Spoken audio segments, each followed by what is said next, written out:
Hey, I'm going to do something different on this channel. So what I'm going to do now is something different. Going to be talking about musicians. I'm going to call this a musician profile series.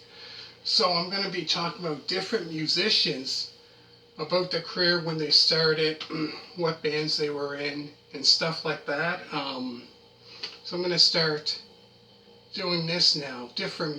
Gonna do this one. So people comment down below. If you want to see more of this, let me know. Thought about it a couple days ago. I'm thinking, man, this would be good. So in this one here, I'm gonna be talking about Tommy Bolin. That guy right here, right there.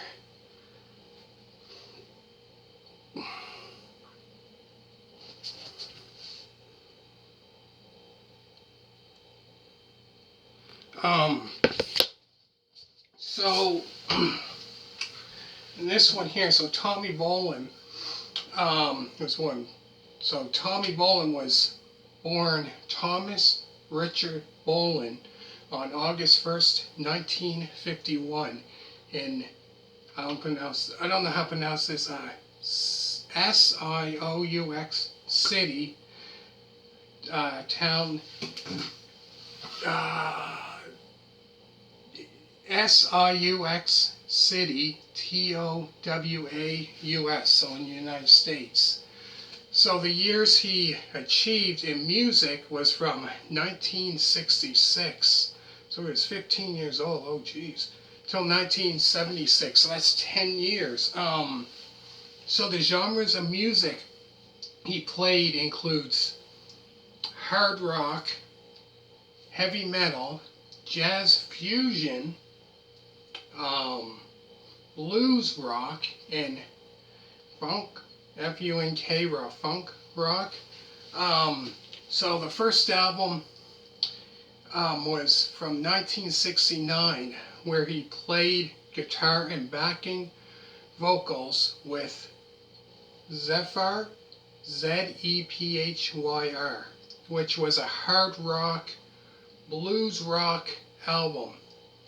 So he would play on their next album, Going Back to Colorado. So he played in those two albums from 1969 until 1971.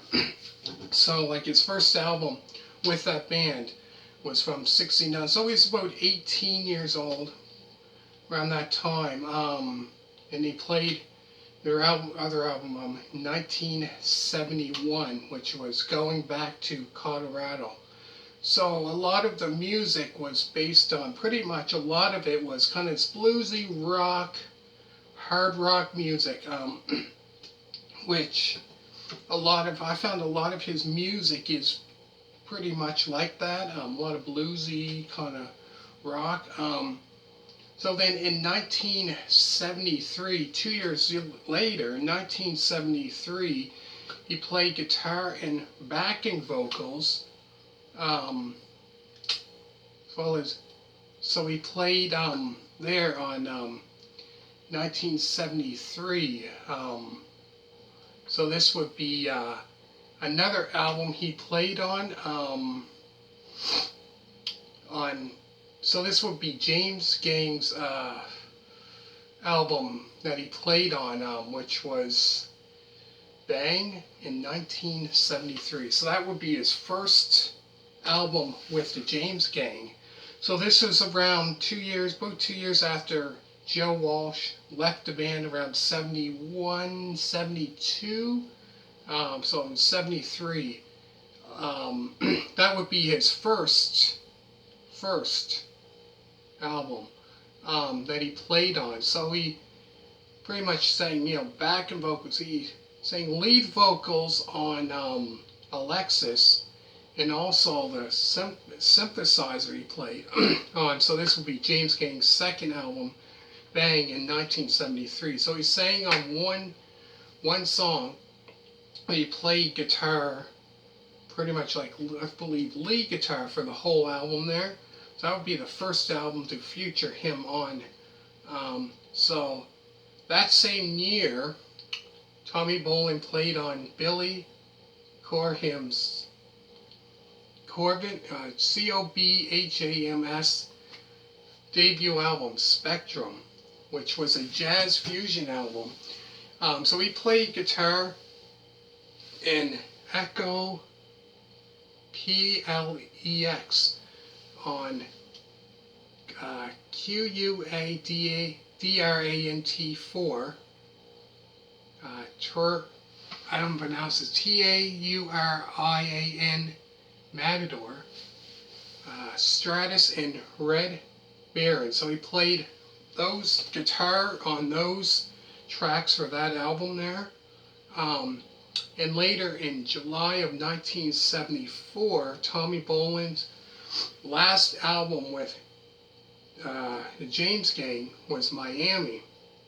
So that would be the last album to feature Tommy Bolin on that album. So on this album, Miami, Tommy Bolin would sing lead vocals on Head Above the Water in 1974. So he would sing lead vocals for that song, that one song there. So then in 1974, so it would have been later that year in 1974, Tommy Bolin played guitar on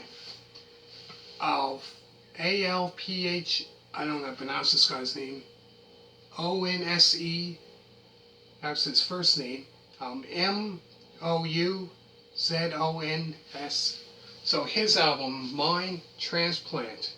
So he would play guitar on that album in 1974. So that album there was kind of a little different, a little bit of kind of like, I guess, jazz fusion little. So then will be the next year, 1975, Tommy Bolin played guitar solos on the Canadian hard rock and heavy metal band Moxie's debut album. So for that album that came out in 1975, so that's a Canadian hard rock band / heavy metal. So he would play, if you ever listen to the first album and you hear those guitar solos, that's him playing the leads for all those songs there. Every guitar solo you hear on that album. So it would be later in 1975, so later that year, Tommy Bolin joined Deep Purple, he replaced Ritchie Blackmore on guitar. So he would play lead guitar, Tommy Bolin. So this is around the time when Ritchie Blackmore left and George started his own band in 75. So he would play pretty much lead guitar. So it would have been that year, later that year, their 10th studio album, Deep Purple's Come Taste the Band, which came out in 1975. That year he would play on that album. So that was the only Deep Purple album that he played on. So for this album here, he was on backing vocals for Dealer. So if you hear that song Dealer, and you hear, because the lead at that time, the band changed at that time, the lineup, but he sang lead as well as I think him and David Coverdale. So both of them were singing pretty much lead on that song. So late 1975, Tommy Bolin's debut solo album was released. It is a mixture of hard rock, blues rock, and jazz fusion. It's a great album, debut album. So you can really hear, in some of the songs you can really hear that kind of bluesy rock.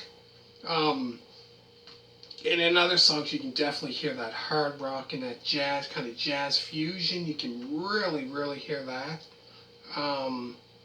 So a lot of musicians, there's quite a bit of musicians, some that standed out that I heard of. So Dave Foster, which David Foster played on piano and synthesizer for the first 3 songs.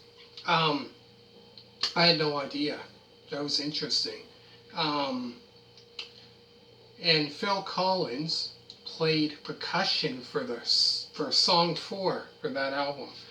And at that time, Phil Collins in '73 was playing with the Genesis.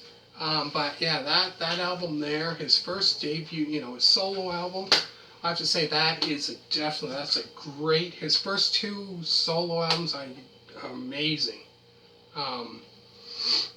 Great songs.